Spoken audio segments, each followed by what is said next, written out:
চলো চক্রবৃদ্ধি সুদের যে পর্ব শুরু হয়েছে সেই চক্রবৃদ্ধি সুদের আজ এই দ্বিতীয় ভিডিও তোমরা সময় নির্ণয় করতে শিখবে কিভাবে আসল সুদের হার সুদাসল দেওয়া থাকলে আমরা সময় নির্ণয় করতে পারি। ইতিপূর্বে নিশ্চয়ই তোমরা সুদ এবং সবৃদ্ধিমূল নির্ণয় করা শিখে গেছো। যদি ভিডিওটি দেখে না থাকো, চ্যানেলের ডেসক্রিপশন বক্সে কিংবা আই বাটনে সেই ভিডিওটির লিঙ্ক দিচ্ছি, সেখানে গিয়ে তোমরা সেই ভিডিওটি দেখে নিবে। তো চলো আজ কথা না বাড়িয়ে সময় নির্ণয়ে কিভাবে খুব কম সময়ে এই নতুন পদ্ধতিতে আমরা চক্রবৃদ্ধি সুদের অঙ্কগুলির সময় নির্ণয় করব সে সম্বন্ধে আমরা জেনে নেই। আর সেটা জানার জন্য চলো আমার সঙ্গে তোমাদের প্রিয় math target YouTube channel. Hello guys, welcome back to my Math Target YouTube online classes. Please like, share and subscribe my channel. আসল দেওয়া থাকবে, সুদের হার দেওয়া থাকবে, কিংবা চক্রবৃদ্ধি সুদও দেওয়া থাকবে। তাহলে সেই যে চক্রবৃদ্ধি সুদটা, যে সুদের হার দেওয়া থাকবে সেই সুদের হারে কত বছরের সেটা চক্রবৃদ্ধি সুদ, অর্থাৎ সময় নির্ণয়। লক্ষ্য করো প্রথম উদাহরণটি। বার্ষিক 7% চক্রবৃদ্ধি সুদের হারে 30,000 টাকার কত বছরের চক্রবৃদ্ধি সুদ 4,347 টাকা হবে। যেহেতু এখানে চক্রবৃদ্ধি সুদ বলে দেওয়া আছে, লক্ষ্য করো অঙ্কটিতে 30,000 টাকার চক্রবৃদ্ধি সুদ 4,347 টাকা এবং সেটা 7% হারে। লক্ষ্য করো চক্রবৃদ্ধি সুদ আমরা ইতিপূর্বে ভিডিওগুলো যদি তোমরা দেখেছিলে তাহলে তোমরা নিশ্চয়ই বুঝে গেছো যে চক্রবৃদ্ধি সুদের আওতায় কোন অংশটুকু আমরা ক্যালকুলেশন করে থাকি। আমরা 30,000 টাকার যেহেতু সময় দেওয়া নেই তাই আমরা দাগ টানতে পারছি না আপাতত। কিন্তু চক্রবৃদ্ধি সুদ বলে দেওয়া আছে কত, লক্ষ্য করো চক্রবৃদ্ধি সুদ 4,347 টাকা। এই 4,347 টাকা তুমি এই ছকটি, যে ছকটির মাধ্যমে আমরা চক্রবৃদ্ধি সুদ নির্ণয় করছিলাম, সেই ছকটিতে চক্রবৃদ্ধি সুদ 4,347 টাকা তুমি ভাগ করে দিতে পারো। খেয়াল করো কিভাবে ভাগ করছি আমি। প্রথম বছরে আমি 2,100 টাকা দিলাম, দ্বিতীয় বছরের জন্য দুটা দাগ, তাহলে এখানেও 2,100 টাকা। এবার 21 21 4200 টাকা। 4200 এখান থেকে যদি বাদ দেওয়া হয় তাহলে থেকে যায় 147 টাকা। 42 4347 টাকা। বোঝা গেল? এবার খেয়াল করো যে 30,000 টাকার 7% হারে কি এটা সুদ দাঁড়ায়? 30,000 টাকার 7% হারে সুদেই তো 2,100 টাকা। তাই প্রথম বছর সুদ যদি 2,100 টাকা হয়, দ্বিতীয় বছরে 2,100 টাকা হবে। কারণ এই লাইনটা আমি বলেছিলাম সরল সুদ, এবং সরল সুদ যেহেতু অপরিবর্তিত থাকে, সরল সুদ যেহেতু প্রতি বছর সমান হয়, সরল সুদের বেলায় বলছি, যেহেতু সরল সুদ সমান হয়, তাই প্রথম বছর যদি 2,100 হয়, দ্বিতীয় বছরে 2,100। তাহলে যেহেতু আমার চক্রবৃদ্ধি সুদের পরিমাণ 4,347 টাকা, তাই দ্বিতীয় বছরের এই কলামটা ফিল আপ করবো আমরা বাকি অংশটুকু দিয়ে, অর্থাৎ 21 21 4200, এখানে 4347, তাহলে 147 দিয়ে এটা ফিল আপ করলাম। বোঝা গেছে? এখানেও তোমরা ক্যালকুলেশন করে নিতে পারো 2,100 টাকার 147 টাকা সুদ। কি সুদের হারে? সুদের হার তোমরা এভাবেও বের করতে পারো। 147 টাকা সুদ পাচ্ছে কত টাকার উপরে? 2,100 টাকার উপরে। তাহলে 100 টাকার উপরে কত টাকা সুদ পাবো? 2 শূন্য 2 শূন্য বাদ দিয়ে দাও। 21 দিয়ে 147 কে ভাগ করলে 7, অর্থাৎ সুদের হার 7%। বোঝা গেল? তাহলে সুদের হার 7% মানে 147 টাকা আমার মিলে গেছে। কিন্তু সময় তাহলে ক বছর হলো? সময় হলো তোমার 2 বছর। অর্থাৎ এই অঙ্কটা খুব ইজি। লক্ষ্য করো 2 বছরের জন্যই সেই 30,000 টাকা 7% হারে 2 বছর পরে চক্রবৃদ্ধি সুদ তোমার 4,347 টাকা হবে। কি বোঝা গেছে এবার নিশ্চয়ই? চলো এরকমের আরেকটি অঙ্ক দেখি। পরের অঙ্কটি হলো বার্ষিক 4% হারে 10,000 টাকার কত বছরের সবৃদ্ধিমূল 10,816 টাকা হবে। এবার খেয়াল করো তোমার প্রিন্সিপাল হলো 10,000 এবং অ্যামাউন্ট হলো 10,816। তাহলে বলো কম্পাউন্ড ইন্টারেস্ট কত? মাইনাস করে দাও 816 টাকা। তাই তো, কম্পাউন্ড ইন্টারেস্ট 816 টাকা। সেই 10,000 টাকা 4% হারে সুদ। এবার 4% হারে 10,000 টাকার সুদ কত দাঁড়াবে? 10,000 এর 2 শূন্য বাদ দিয়ে দিলে থেকে যায় 100। 100 কে 4 দিয়ে গুণ করলে 400। তার মানে প্রথম বছর যদি 400 হয় তাহলে দ্বিতীয় বছরও 400। কিন্তু দ্বিতীয় বছরের জন্য আমরা দুটা দাগ কেটে থাকি। তাহলে দ্বিতীয় বছরও তোমার সুদ হয়ে গেল 400। কিন্তু যেহেতু কম্পাউন্ড ইন্টারেস্ট 816 আর কম্পাউন্ড ইন্টারেস্ট বা চক্রবৃদ্ধি সুদ আমরা পুরো ছকটাকে হিসাব করে থাকি, তাই 400, 400, 800 আর এখানে দিতে হবে তোমার 16, তবেই তোমার কম্পাউন্ড ইন্টারেস্ট বা চক্রবৃদ্ধি সুদ পুরো ছকটা মিলে গেল, যেটা 816 টাকা। তাহলে 816 টাকা যদি হয়ে থাকে, সেই 10,816 টাকার সবৃদ্ধি মূল দাঁড়াবে তোমার ক বছরে? 2 বছরে। ব্যাস, এটাই তোমার উত্তর। লক্ষ্য করো, বি নম্বর অপশনে তোমার সঠিক উত্তরটি রয়েছে। বোঝা গেল? সময় নির্ণয় সুদ এবং সবৃদ্ধি মূলের থেকে আরো ইজি মনে হয়। জাস্ট সুদটা, যে চক্রবৃদ্ধি সুদটা দেওয়া আছে, সেই চক্রবৃদ্ধি সুদটা ভাগ করে দেওয়ার চেষ্টা করো। তো চলো, পরে আর কি অঙ্ক রয়েছে। পরের কোশ্চেনটি বলা আছে, ৭,৫০০ টাকা 10% চক্রবৃদ্ধি সুদের হারে কিছু বছর পর সমূল চক্রবৃদ্ধি ৯,০৭৫ টাকা হলে ওই একই টাকার একই সময়ে একই সুদের হারে সরল সুদ কত হবে? এখানে যদিও সময় নির্ণয় করতে বলছে, কিন্তু পরবর্তীতে সরল সুদ বের করার প্রশ্ন আসছে। বোঝা গেল? ৭,৫০০ টাকার 10% হারে, 10% চক্রবৃদ্ধি সুদের হারে সেই টাকাটা তোমার দাঁড়াচ্ছে ৯,০৭৫ টাকা। এবার লক্ষ্য করো, অ্যামাউন্ট তোমার আছে কত? ৯,০৭৫ টাকা, যেটা সবৃদ্ধিমূল, আর প্রিন্সিপাল ৭,৫০০ টাকা। তাহলে বলো, কম্পাউন্ড ইন্টারেস্ট কত? চক্রবৃদ্ধি সুদ যেটা, এখানে ৭৫ এ ৭৫, এখানে ৫, ৭ আর কে ৮, ১৫৭৫ টাকা। তাই তো? তাহলে এটা হলো কম্পাউন্ড ইন্টারেস্ট বা চক্রবৃদ্ধি সুদ, ১,৫৭৫ টাকা। এই ১,৫৭৫ টাকা সুদ আমরা ভাগ করে দেব।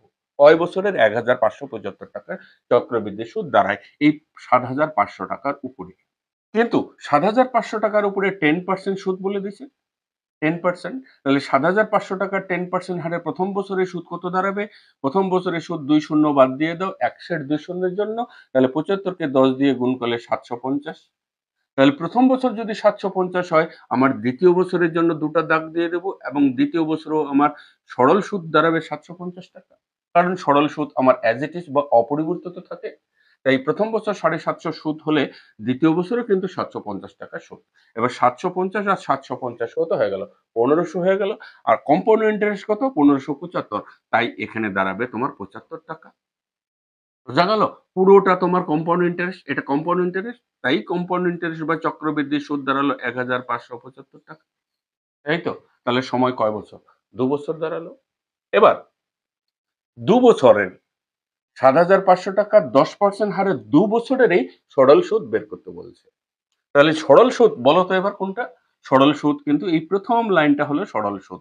এসআই বা সিম্পল ইন্টারেস্ট। তাহলে সরল সুদ ৭৫০ আর ৭৫০ কত দাঁড়ালো? ১৫০০ টাকা। এটাই তোমার অ্যান্সার। বোঝা গেল? লক্ষ্য করো, অপশন নম্বর বি তে তোমার সঠিক উত্তরটি রয়েছে। কি অঙ্কগুলি ভালো লাগে? আর ভিডিওটি দেখে যদি ন্যূনতম কিছু শিখতে পারো ভাই, ভিডিওটিতে লাইক করতে ভুলবে না। তো চলো, পরের অঙ্কটি দেখি। কোশ্চেনটি বলছে, ৫,০০০ টাকা ৪% চক্রবৃদ্ধি সুদের হারে ১.৫ বছরের ৬ মাস অন্তর সুদ এবং ১ বছর অন্তর হিসাব করা হলে সুদের পার্থক্য কত? অর্থাৎ এখানে বলছে, অঙ্কটা খেয়াল করো, ৫,০০০ টাকার ৪% হারে ১.৫ বছরের ৬ মাস অন্তর সুদ এবং ১ বছর অন্তর সুদের পার্থক্য কত হবে? অর্থাৎ ১.৫ বছরের মধ্যে ৬ মাস অন্তর আর ১.৫ বছরের মধ্যে ১ বছর অন্তর সরল সুদ কত? সরল সুদের পার্থক্য কত হবে? খুব ইজি অঙ্ক। একটু ভালো করে মনোযোগ সহকারে করার চেষ্টা করো। দেখবে আগের নিয়মেই আমরা এই অঙ্কটিও করব। প্রথমে প্রিন্সিপাল দেওয়া আছে তোমার ৫,০০০। ঠিক আছে? ১.৫ বছর বলছে। কিন্তু ১.৫ বছরে ৬ মাস অন্তর চক্রবৃদ্ধি সুদ নেওয়ার কথা বলছে। তাহলে ৬ মাস অন্তর, ৬ মাস অন্তর, ৬ মাস অন্তর ১.৫ বছরে তুমি কবার সুদ পাবে? ৬ মাস অন্তর, ৬ মাস অন্তর যদি হিসাব করা হয়, তাহলে ১.৫ বছরে তুমি ৩ বার সুদ পাবে। তাহলে ৩ বার, অর্থাৎ ১ম বার, দ্বিতীয় বার, এটা হলো তোমার তৃতীয় বার। বোঝা গেল? চক্রবৃদ্ধি সুদ আমরা যেভাবে করে আসছিলাম। কিন্তু বার্ষিক সুদের হার বলে দেওয়া আছে ৪%। এবার বার্ষিক মানে কি? সেটা ১২ মাসের সুদ তোমার ৪ টাকা। এবার যেহেতু আমরা ৬ মাস অন্তর সুদ নিচ্ছি, তাহলে ৬ মাসের সুদ কত দাঁড়াবে? ১২ র অর্ধেকই তো ৬, তাহলে ৪ এর অর্ধেক হবে ২। অর্থাৎ সুদের হার যেটা তোমার ২% দাঁড়াবে। তাহলে এই ৫,০০০ টাকার ২% হারে সুদ বের করো। ৫,০০০ টাকার ২% হারে সুদ, ৫,০০০ এর ২ শূন্য বাদ দিয়ে দাও, ১০০ এর ২ শূন্যের জন্য থেকে যায় ৫০, ৫০ কে ২ দিয়ে গুণ করো ১০০। তাহলে প্রথম বছর যদি 100 টাকা সুদ হয়, আমার দ্বিতীয় বছরেও 100 টাকা, তৃতীয় বছরেও 100 টাকা। ক্লিয়ার? এবার পরের কলামগুলো ফিল আপ করার জন্য এই 100 টাকার আবার 2% হারে সুদ বের করবে। 100 টাকার 2% হারে সুদ 100 নিচে 100 এর জন্য কেটে গেল, থেকে গেল 2। বোঝা গেল? এবার এই কলামে যত আসছে এই কলামটা ফিল আপ করার জন্য এর ডাবল অর্থাৎ 2 এর ডাবল আমরা করব 4। বোঝা গেছে এইটুকু? তারপর এই তৃতীয় বছরের এই কলামটা ফিল আপ করার জন্য 2 টাকার আবার 2% হারে সুদ। 2 2 গুণ করলে 4, 4 কে 100 দিয়ে ভাগ করব 0.04। বোঝা গেল? এই পুরো ছকটা কিন্তু তোমার চক্রবৃদ্ধি সুদ। তাহলে চক্রবৃদ্ধি সুদ তোমার কত দাঁড়াচ্ছে? এখানে 300, এখানে 4 আর 2 6, আর এখানে 0.04। তাহলে 306.04 টাকা হলো চক্রবৃদ্ধি সুদ। ক্লিয়ার? এবার সেই 1.5 বছরের যদি আমরা 1 বছর অন্তর সুদ নেই, 1 বছর অন্তর যেটা পার্বিক ছিল 6 মাস, এবার সেটা 1 বছর অন্তর যদি সুদ নেওয়া হয়। 1.5 বছরের সুদ হয়তো তোমরা ইতিপূর্বে করো নাই। লক্ষ্য করো এই 1.5 বছরের সুদ কিভাবে আমরা করব। 1.5 বছরের জন্য সেটাকে তুমি পূর্ণ সংখ্যায় ধরো। 1.5 বছর না হয়ে সেটা পূর্ণ সংখ্যায় তুমি 2 বছরের সুদ ক্যালকুলেট করো। কিভাবে আমি দেখাচ্ছি। লক্ষ্য করো 2 বছরের সুদ করব। এটা প্রথম বছর, এটা দ্বিতীয় বছর। ক্লিয়ার? আচ্ছা। সেই ৫,০০০ টাকারই ৪% হারে। এবার কিন্তু সুদের হার ৪%, যেহেতু বার্ষিক বলছে। আর আমরা ১ বছর পরেই সুদ নেব এবং সুদের হারও তোমার বার্ষিক বলে দেওয়া আছে ৪%। অঙ্কটাতে খেয়াল করো, বার্ষিক সুদের হার ৪%। সুতরাং সেই ৫,০০০ টাকার ৪% হারে সুদ কত দাঁড়াবে? ৫,০০০ টাকা ৪% হারে সুদ ২০০ টাকা দাঁড়াবে। কারণ ৫,০০০ এ ২ শূন্য, নিচে ১০০ এর ২ শূন্যের জন্য বাদ পড়ে যাবে। থেকে যায় ৫০ আর ইন্টু ৪। তাহলে ৫০ ইন্টু ৪ মানে কত? ২০০। প্রথম বছর যদি ২০০ হয়ে থাকে দ্বিতীয় বছরও ২০০। তাই তো? এবার দ্বিতীয় দ্বিতীয় বছরের এই কলামটা ফিল আপ করার জন্য ২০০ টাকার আবার ৪% হারে সুদ বের করব। যেহেতু সুদের হার ৪% এক্ষেত্রে। আর এটা ৬ মাস অন্তর ছিল বলেই সুদের হার ৪% থেকে 2% হয়ে গেছে। কারণ ১২ মাসের সুদ ৪ টাকা। তাহলে ৬ মাসের সুদ আমার ২ টাকা দাঁড়াবে। বোঝা গেছে? আর এটা যেহেতু ১ বছর অন্তর নিচ্ছে পার্বিক সুদ, তাহলে তো বছরের সুদেই তো ৪ টাকা। তাই এটা সুদের হার ৪%। তাহলে ২০০ টাকার ৪% হারে সুদ কত দাঁড়াবে? ২০০ র ২ শূন্য, ১০০ র ২ শূন্য বাদ দিয়ে দিলাম। থেকে গেল ২ আর ৪, ৪ দুগুণে ৮ টাকা। তাই তো? কিন্তু এটা পুরো ২ বছরে ক্যালকুলেশন করলে। আর তোমাকে কত বলছে? ১.৫ বছরের সুদ বের করতে বলছে। তাহলে ১.৫ বছরের মানে এই পরের বছরটা প্রতিটাই হাফ দিয়ে গুণ করতে হবে তোমাকে। যেহেতু ১.৫ বছর, এটা পুরো ১ বছর আর এখানে ১ বছরের ক্যালকুলেশন করে নিয়ে তাকে হাফ দিয়ে আমরা ইনটু করব। তাহলে ২ দিয়ে এটাকে ইনটু করলে কত হচ্ছে? হাফ দিয়ে গুণ করে নিলে এটা ১০০ হচ্ছে। হাফ দিয়ে ৮ কে গুণ করে নিলে ৪ দুগুণে ৮, এটা ৪ হয়ে যাচ্ছে। এবার বলো চক্রবৃদ্ধি সুদ কত? চক্রবৃদ্ধি সুদ এখানে ২০০ আর ১০০, ৩০০ আর এখানে ৪। তাহলে টোটালটাই হলো ৩০৪ টাকা হলো চক্রবৃদ্ধি সুদ। তাহলে ৬ মাস অন্তর যখন ১.৫ বছরের সুদ আমরা নিচ্ছি তখন ৩০৬ টাকা ৪ পয়সা আমরা সুদ পাচ্ছি। আর ১.৫ বছরের ১ বছর অন্তর পার্বিক সুদ যখন নিব তখন ১.৫ বছরের চক্রবৃদ্ধি সুদ দাঁড়ালো ৩০৪ টাকা। এবার এই চক্রবৃদ্ধি সুদ আর এই চক্রবৃদ্ধি সুদের পার্থক্য তোমাকে বের করতে বলছে। সুদের পার্থক্য। তাহলে আমি বের করলাম CI1 প্রথম চক্রবৃদ্ধি সুদ মাইনাস দ্বিতীয় চক্রবৃদ্ধি সুদ। তাহলে দুটার ডিফারেন্স করি। ৩০৬ টাকা ৪ পয়সা মাইনাস ৩০৪ টাকা, তার মানে ২ টাকা ৪ পয়সা। এটাই তোমার অ্যান্সার। লক্ষ্য করো অপশন এ তে তোমার সঠিক উত্তরটি রয়েছে। কি বোঝা গেছে অঙ্কটি? অঙ্কটি ভালো করে খেয়াল করো, খুব ইম্পর্টেন্ট অঙ্ক। যেটা WBCS মেইন ২০১৮ সালের পরীক্ষাতে এসেছিল। প্রথমে ৫,০০০ টাকার সুদ তুমি বের করবে, সেটা ৬ মাস অন্তর, কিন্তু ১.৫ বছরের। ৬ মাস অন্তর ১.৫ বছর হলে ৬ মাস, ৬ মাস, ৬ মাস অর্থাৎ ১.৫ বছরে তোমাকে ৩ বার সুদ নিতে হচ্ছে। তাই ৩ বারের জন্য ৩ টা কলাম তৈরি করে দিলাম, যেভাবে আমরা ইতিপূর্বে দেখিয়ে আসছি। ঠিক আছে? এবার সুদের হার যেহেতু সেখানে বার্ষিক ৪% আছে, ৪% বলা আছে। কিন্তু আমরা সুদ নিচ্ছি ৬ মাস অন্তর। তাহলে ৬ মাস অন্তর সুদ হলে অর্থাৎ ৬ মাসের সুদ কত দাঁড়াবে? যেটা আমরা এইখানে ক্যালকুলেশন করছিলাম। ১২ মাসের সুদ ৪ টাকা। অতএব ৬ মাসের সুদ আমার ২ টাকা হয়ে যাবে। তাই সুদের হার 2%। তাহলে ৫,০০০ টাকার 2% হারে সুদ আমরা বের করলাম ১০০। প্রথম বছর ১০০ হলে দ্বিতীয় বছরেও, তৃতীয় বছরেও আমার ১০০ হবে। অ্যাজ ইট ইজ থেকে যায়। এটা সরল সুদ বা সিম্পল ইন্টারেস্ট। এবার এই 100 টাকার 2% হারে আবার সুদ বের করলাম 2 টাকা। 2 এর ডাবল হবে পরের কলামটার জন্য 4। 2 টাকার আবার 2% হারে পরের কলামটা ফিল আপ করে দিলাম।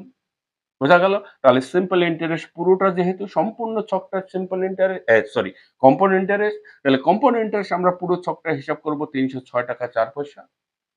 ক্লিয়ার? এবার সেই টাকার এই ৫,০০০ টাকার এই কিন্তু ৪% হারেই ১ বছর অন্তর সুদ হিসাব করব। তাহলে ১ বছর অন্তর সুদ হিসাব করা হলে ৫,০০০ টাকার ৪% হারেই ২০০ টাকা সুদ দাঁড়াচ্ছে।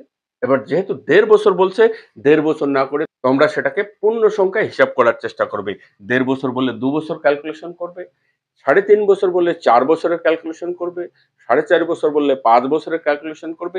পরবর্তীতে লাস্ট বছরটা যেহেতু হাফ বছরের সুদ আমরা বের করব, তাই পুরো সম্পূর্ণ ছকটিকে হাফ দিয়ে গুণ করব। শেষ বৎসরটার কথা বলছি আমি। শেষ বৎসরটাকে হাফ দিয়ে ইনটু করে দিলে এটা ১০০, এটা হাফ দিয়ে ইনটু করলে ৪। পুরোটা যেহেতু কম্পাউন্ড ইন্টারেস্ট বা চক্রবৃদ্ধি সুদ, তাহলে খেয়াল করো চক্রবৃদ্ধি সুদ আমার দাঁড়াচ্ছে ৩০৪ টাকা। এবার এখানে চক্রবৃদ্ধি সুদ ৬ মাস অন্তর যখন নিচ্ছি তখন ৩০৬ টাকা ৪ পয়সা, আর ১ বছর অন্তর যখন নিচ্ছি তখন ৩০৪ টাকা। এই ২ চক্রবৃদ্ধি সুদের পার্থক্য তোমার কাছে চেয়েছে কোশ্চেনে। যেটা ২ টাকা ৪ পয়সা। অপশন নম্বর এ তে তোমাদের উত্তরটি রয়েছে। বোঝা গেছে আশা করি? তো চলো পরের অঙ্কটি দেখি। ৬ মাস অন্তর সুদ দেওয়া হলে বার্ষিক ৬% হারে ৩,৩০০ টাকার কত বছরের চক্রবৃদ্ধি সুদে আসলে ৩,৩৯৯ টাকা হবে? এবার যেহেতু সুদের হার ৬% কিন্তু সেটা বার্ষিক বলা আছে। আর ৬ মাস অন্তর আমরা সুদ নেব। তাই ১২ মাসের সুদ ৬ টাকা। বার্ষিক মানে ১২ মাসের সুদই তো ৬ টাকা। আর আমরা যেহেতু ৬ মাস অন্তর সুদের কথা বলা হচ্ছে, তাহলে ৬ মাসের সুদ কত দাঁড়াবে?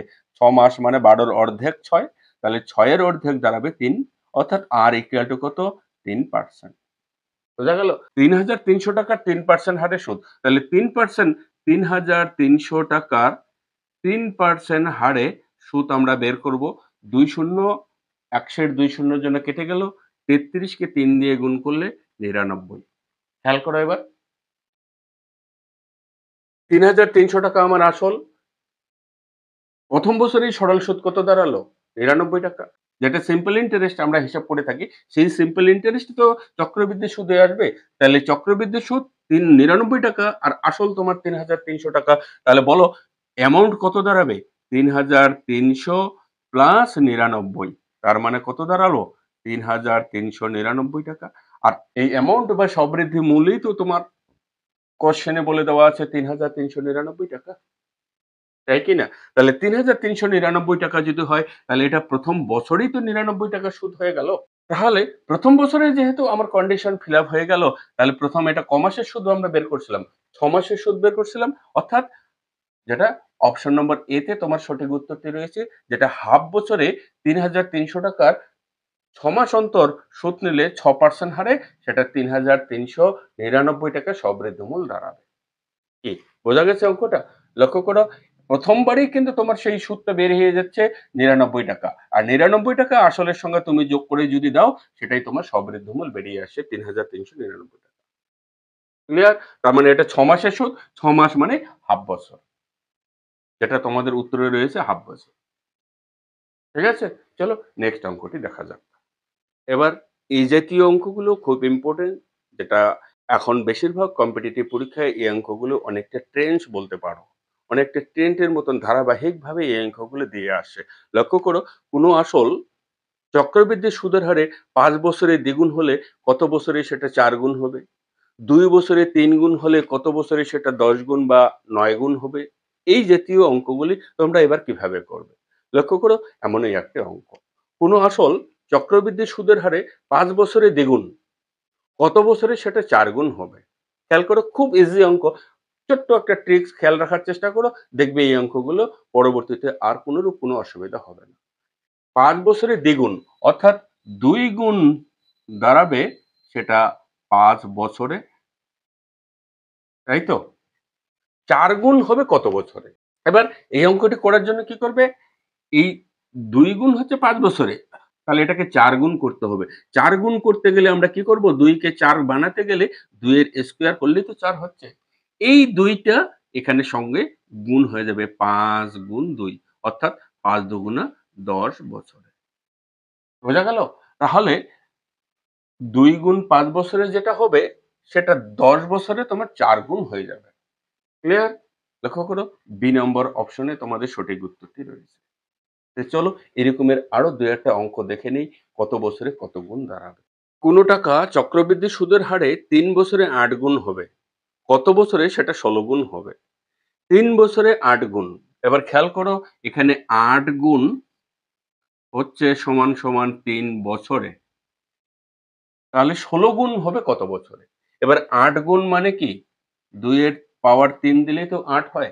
এই 8 গুণ হচ্ছে তোমার 3 বছরে। খেয়াল করো। তার মানে এই ৩ টাই এখানে বসে যাচ্ছে। তাহলে এটাকে ১৬ বছর করব আমরা। ১৬ বছর করতে গেলে ২ এর পাওয়ার ৪। কারণ লক্ষ্য করো ২ গুণ ২ গুণ ২ গুণ ২। তাহলে ২ দুগুণে ৪, ৪ দুগুণে ৮, ৮ দুগুণে ১৬। তাই তো ২ এর পাওয়ার ৪। তাহলে এই ১৬ গুণ হতে গেলে কত বছর লাগবে? ৪ বছর লাগবে। উত্তর লক্ষ্য করো এটাই ৪ বছর আছে। এই অঙ্কটার ট্রিক্স একটু অন্য ধরনের। লক্ষ্য করো এখানে ২ এর পাওয়ার কত আছে? ৩। সেটাই তোমার বছরে কনভার্ট করছে ওরা। তাহলে ২ এর পাওয়ার এখানে যদি ৪ হয়ে যায় তাহলে সেটাই তো তোমার বছর হয়ে যাবে। অর্থাৎ ২ এর পাওয়ার ৪ মানে কি? এটা ১৬ বছর। ১৬ গুণ। তাহলে ১৬ গুণ মানে ২ এর পাওয়ার ৪। তাহলে ২ এর পাওয়ার ৪ হলে সেটা বছর হয়ে যাবে ৪ বছর। বোঝা গেছে? অপশন নম্বর বি তে তোমার সঠিক উত্তরটি রয়েছে। পরের অঙ্কটি বলছে চক্রবৃদ্ধি সুদে কোনো আসল ৪ বছরে দ্বিগুণ কত বছরে সেটা ৪ গুণ হবে? ৪ বছরে দ্বিগুণ কত বছরে ৪ গুণ হবে? ৪ বছরে দ্বিগুণ ২ গুণ হচ্ছে সেটা ৪ বছরে। তাহলে ৪ গুণ করতে হবে একে, ৪ বানাতে হবে, ৪ তৈরি করতে হবে। ৪ মানেই আমরা তৈরি করতে পারি 2 এর স্কয়ার। তাই তো? তাহলে 2 এর স্কয়ার হয়ে যাবে এই ২ টা সচরাচর এখানে গুণ হয়ে যায় ৪ দুগুণে ৮ বছরে। অর্থাৎ ৮ বছরে সেটা ৪ গুণ হয়ে যাবে। অপশন নম্বর সি তে তোমাদের সঠিক উত্তরটি রয়েছে। তো চলো পরের অঙ্কটি দেখে নিই। পরের অঙ্কটি বলছে চক্রবৃদ্ধি সুদের হারে ৳২,০০০ ২ বছরে ৳৪,০০০ হচ্ছে। কত বছরে ওই টাকা ৳৮,০০০ দাঁড়াবে? খেয়াল করো একই রকমের অঙ্ক। ৳২,০০০ ২ বছরে ৳৪,০০০ হচ্ছে। প্রিন্সিপাল যখন তোমার ২,০০০ সেটা ২ বছর পরে অ্যামাউন্ট দাঁড়াবে তোমার ৪,০০০। তার মানে কত গুণ দাঁড়ালো? ২ গুণ। তাহলে ২ বছরে ২ গুণ হচ্ছে। অর্থাৎ ২ গুণ হচ্ছে তোমার ২ বছরে, তাই তো? এই টাকাটা কত বছরে? ৳৮,০০০ হয়ে যাবে। ৮,০০০ মানে ২,০০০ এর তাহলে এটা কত গুণ? তোমার ৪ গুণ, তাই কি না? তাহলে ৪ গুণ কত বছরে হবে? অর্থাৎ ২ গুণ যদি ২ বছরে হয়, এবার বলো ৪ গুণ মানে ৳৮,০০০ কত বছরে হবে? তাহলে ৪ গুণ বলতে গেলে ২ এর স্কয়ার করতে হবে ৪ গুণ। ৪ গুণ তাহলে হয়ে যাবে ২। এই ২ এখানে বসলো ইনটু ২। তার মানে কত বছরে? ৪ বছরে। লক্ষ্য করো অপশন নম্বর বি তে তোমার সঠিক উত্তরটি রয়েছে। পরের অঙ্কটি বলছে ৳১২,০০০ চক্রবৃদ্ধি সুদের হারে ৫ বছরে দ্বিগুণ হয়। ২০ বছরে ওই টাকা কত হবে? কত গুণ হবে সেটা বের করতে পারলেই হয়ে গেল। লক্ষ্য করো ১২,০০০ ৫ বছরে দ্বিগুণ হচ্ছে। অর্থাৎ ২ গুণ হচ্ছে ৫ বছরে, ৫ বছরে। সে ১২,০০০ কথা বলা হচ্ছে। দ্বিগুণ হয়ে যাচ্ছে ৫ বছরে। তাহলে ২০ বছরে কত গুণ দাঁড়াবে? এবার এখানে ২০ করতে গেলে তোমাকে ৪ দিয়ে অন্তত গুণ করতেই হবে। তাই কি না? ৪ দিয়ে গুণ করলেই তো এটা ২০ বছর দাঁড়াচ্ছে। ২০ বছর। এবার এই ৪ টা পেলাম কোথায়? ২ এর পাওয়ার ৪ থাকলে তবেই তো সেই ৪ টা এখানে গুণ আকারে গিয়ে বসে। তাই কি না? তাহলে ২ এর পাওয়ার ৪ মানে কত? লক্ষ্য করো ২ গুণ ২ গুণ ২ গুণ ২। তাহলে ২ দুগুণে ৪, ২ দুগুণে ৪ আর ৪ আর ৪ গুণ করলে কত? ১৬ বছরে সেটা ২০ গুণ হয়ে যাবে। এবার ২০ গুণ হওয়া মানে কত টাকা হয়ে যাবে? সেটা কত? ৳১২,০০০ ২০ বছরে কত টাকা হবে বলছে। কোয়েশ্চেন এ খেয়াল করো। তাহলে ৳১২,০০০ যখন তোমার ১৬ গুণ হয়ে যাবে, ১৬ গুণ হওয়ার কথা বলা হচ্ছে। তাহলে ১৬ গুণ হলে সেই টাকা কত টাকাতে দাঁড়াবে? ১৬ আর ১২ গুণ করলে ৳১৯২,০০০ দাঁড়াবে। বোঝা গেল? তাহলে সেই টাকা ২০ বছরে ৳১৯২,০০০ দাঁড়াবে। লক্ষ্য করো অপশন নাম্বার ডি তে তোমার এই সঠিক উত্তরটি রয়েছে। বলো ভিডিওটি কেমন লাগলো? ভিডিওটিতে দেখে ন্যূনতম যদি কিছু শিখতে পারো ভিডিওটিতে লাইক করতে ভুলবে না। আর আগামী দিনে আমি প্রথম দিনে তোমরা সুদ এবং সবৃদ্ধিমূল দেখছিলে। আজ তোমরা দেখলে সময় নির্ণয়। কিভাবে সময় নির্ণয় করতে হয় এবং সময় নির্ণয়ের কেমন, কেমন অঙ্ক পরীক্ষায় আসার সম্ভাবনা বা কেমন ধরনের অঙ্ক এসে থাকে, সম্পূর্ণ অঙ্কগুলি একটা, একটা করে আমি উদাহরণস্বরূপ দেখিয়ে দিলাম। আশা করি সময় নির্ণয়ের আর কোনরূপ কোনো অসুবিধা হবে না। তারপরেও যদি কোনো অসুবিধা হয়ে থাকে, ভিডিওর কমেন্ট সেকশন খোলা রয়েছে। নির্দ্বিধায় তোমরা তোমাদের মতামত জানাতে ভুলবে না।